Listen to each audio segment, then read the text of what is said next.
I turned on the news today, and it wasn't good. Nissan has 11 months before they go bankrupt. Stellantis CEO resigns under scrutiny because the brand is in dire straits. Ford, VW, Porsche. It seems like everybody's having a problem. Government lending billions to EV brands to keep them afloat. Why is this happening, and how far down can it go? Scary enough, a lot farther than you'll be comfortable with. We're headed for a bubble, and it'll make the 2008 housing crisis look like a piggy bank in comparison. And the light at the end of the tunnel, it's definitely an oncoming train. I'm your host, VIPPrimo, and this is Carside Chat.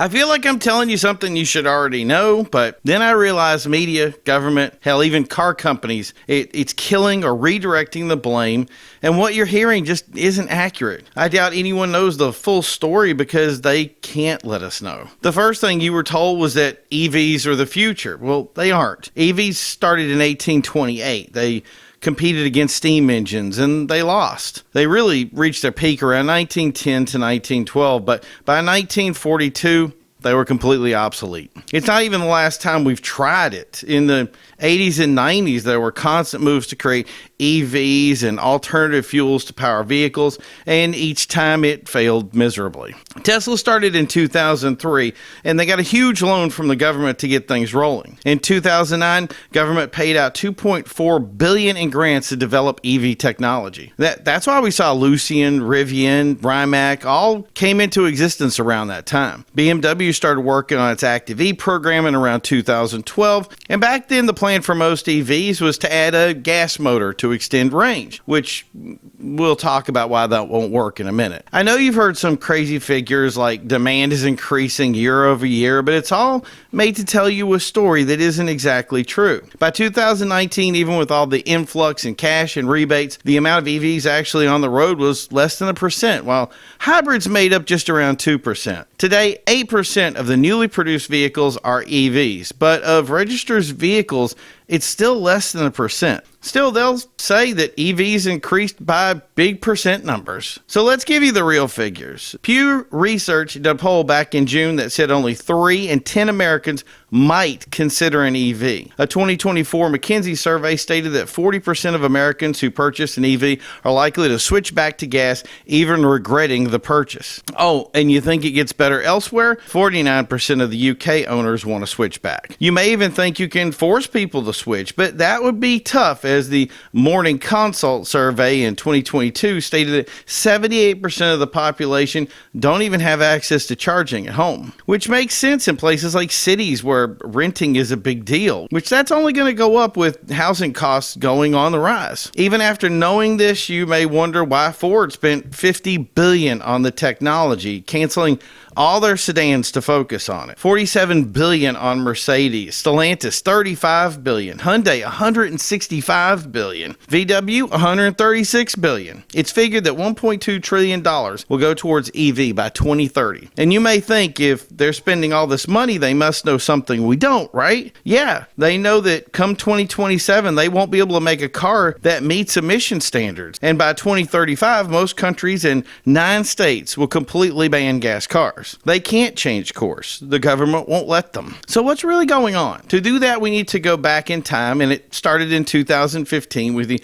Paris Climate Agreement. The first step was for countries to agree to ban gas cars. The majority of countries wanted a target of 2025, but they quickly learned that it wouldn't be enough time to develop the technology. It takes 5 or 6 years just to develop a car, and even worse, none of them even had the technology to make an appropriate EV. The majority landed on 2035 as the year when no more gas cars could be sold. What you didn't hear was agencies like EPA were increasing already restrictive regulations, and in the U.S., even without Senate approval. They were corrected by the Supreme Court, but guess what? The Democrats led Congress, and they reenacted all those rules. So the real date was actually 2027, and they don't have 10 years. They have 2, and you thought you had time. Just so you know the rules, they trim emissions by up to 70%, meaning gas cars are pretty much obsolete. Some even plan to go emission standards that set to 0.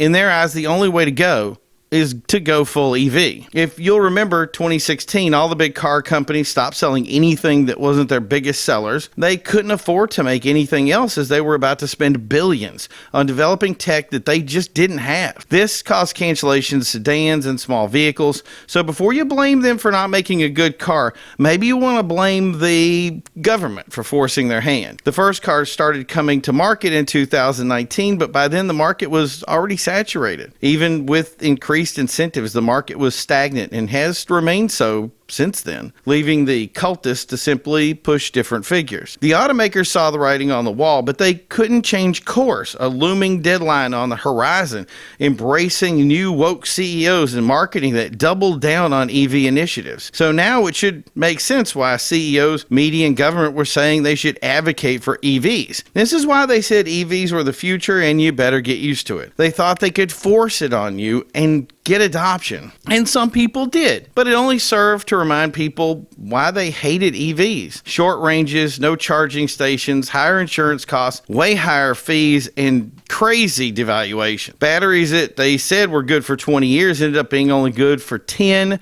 and with software updates and cars catching fires, well, it was a full failure on display. Enterprise offloaded their EV rental fleet as their others followed suit. In 2023, 25 state attorney generals asked to stave off the bans, but all of it fell on deaf ears. In November, over 3,800 automotive dealers wrote letters to the president asking to stop EPA regulations, adding battery electric vehicles are stacking up on our lots. In short, the demand isn't keeping up with, at the time, 7% new vehicle production. So let's fast forward to 2024 and everyone is in trouble to the tune of billions and they have nothing to show for it. So what are they doing? Unfortunately, regulations are still going to be high, meaning they have to move to hybrid for an answer or just stick to trucks. Basically, just a life raft to weather the storm. CEOs that are now not playing along now need to find a new job because they're not getting the answer they need, and money continues to hemorrhage. The problem is now they have 2027 looming,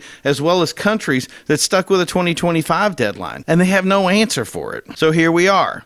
The ship is taking on water. So what's next? When does Michael Burry start betting against the market? Officially, he already tried, but he, as usual, jumped the gun a little too early and backed off. Here's how it's going to go. Say you purchased an EV, you pay $56,325 for it. Its price will average $10,000 more than your standard vehicle. Since the bans are in, your incentives will be gone and you'll be paying additional taxes. They're telling you that you have 20 years of battery life, so you expand out. Your loan is going to 60 months because you're going to save money down the road, right? Well, the truth is insurance makes you pay more because a single dent and they can't afford to fix a car that the battery will explode. So they just go ahead and total it. You can't find charging. Your range isn't anywhere near what it was promised. The battery life is nowhere near what was expected. And the value of your car is dropping 31.6% or more compared to the 2% for your gas car. Effectively, your value is going to drop 10 times faster. And then when the battery starts to die in half the time and you find out your car doesn't have the software updates it needs, you start to ask why you're paying $732 a month plus insurance. The car won't make it to trade-in, and when you get a bill of $20,000 for a new battery, which is probably higher than the value of the car, you call the bank and say, come pick it up. It's yours now. And you go find a gas car, leaving banks holding the bills. Either rates go up or they simply stop financing EVs in general. We can't think of EVs as cars anymore. Anything with a battery like this needs to be treated like a cell phone. It needs updates, and hopefully they didn't put some sort of planned obsolescence in it or you're in serious trouble. I know what you're thinking, leasing is an option, right? That would be true if the depreciation wasn't so bad that leasing houses don't want to touch them. Plus, since the used car market on EVs is effectively non-existent, there's no good secondary market to stave off any costs, especially for low income. Nobody wants to inherit a car that will cost them an additional $20,000 or need an update that could basically brick the car. For the automakers, these problems are fatal. See, with gas cars, you can have hundreds of options. You can have a 4-cylinder, an 8-cylinder. You can do something to stave off no demand or no desire for that particular car. But for EVs, you can have any car you want as long as it's electric. It's no longer a case of who makes the most luxurious and powerful car anymore. Go to any lot in the world and that car will be exactly the same as the next car. Sure, you can add leather, you can add whatever, and you've literally made the same car for probably thousands in discounts. So no matter what you buy, it's going to be a boring, quiet, numb mess. So at that point, it's really down to price. Whoever makes the cheapest car wins. And that's where the bad news came in. See, companies in China, the place that sells all the EVs that you're funding. Yeah, they started a company called BYD. And since they have, let's say, an interesting payment plan for their workers, they can afford to sell their cars for less than half of what the American companies can, and they'll just be disposable cars. That leaves BYD and Tesla as the two big dogs on campus, and the rest are just going to fight it out for the crumbs. See, before, when we let the market drive EVs, they were niche brands like Tesla, Fisker, yeah, remember them? Lucid, Rimac. They could afford to be the big fish in a little pond. But once everyone only offered an EV, well, companies are going to start dropping like flies. Widespread unemployment will easily lose 3 to 5 car companies. It'll be the Flint, Michigan 2.0. And the bailouts are already starting and failing. So that won't even be an option anymore because there is no demand. So that's it. The Titanic will officially sink to the bottom of the ocean, with targets like 60% of all cars being EV by 2030, and with new cars now being only at 8%, with cars just stacking up on lots. EPA will be forced to go after the secondary market and somehow slow the tide. And that'll be saying every car on the road has to be zero emissions for you just to drive it. But it'll be like trying to plug a leak with their finger. People already hold on to their cars for 13 plus years, and they'll just keep increasing. Then some kit car company will offer some cool Miata option that'll have some gas car. You can build it any way you want, and that'll be that. They'll be the next big thing. And I'm sure you're thinking this can't happen, but please, don't take my word for it. The truth is, I've been saying this for some time. The only thing I really didn't count on was the BYD, which really just made matters much worse. What's unfortunate is I had to wait until now to produce this video, because if it wasn't the things going on right now, you might not even believe me. But when it happens, I want to record this so I can say, I told you so. Hopefully you're waking up right now, and if you are, you may ask, is there a way out? Sure, there's legislation already out there that's trying to stop the banning of different fuel types. Get that passed. Get legislation passed that stops EPA in its tracks or undoes everything that they've done so far. Get your representatives, the president, whoever you have, to take the steps that they need. If you live in one of the 9 states right now that's banning them, write your representative and explain to them how much money they're going to lose in tax revenue alone. And if they won't listen, don't vote for them. If enough changes happen, these automakers may be able to stay afloat just enough by selling a few gas cars to make the distance until some of the damage is undone. If the domestic market is their only option, we could effectively lead the way in this change. The biggest problem you'll have really will be the automakers. The problem was is most automakers just took it from the get-go and were on board from the beginning. They've invested way too much now into EVs, so some aren't going to even come around at all. Some are already lying to themselves that EVs are the answer, but even with the CEO firings, they're hiring new staff that want to spend another $5.6 billion to invest in EVs because that has to be the answer, because they're believing what they've been told by the government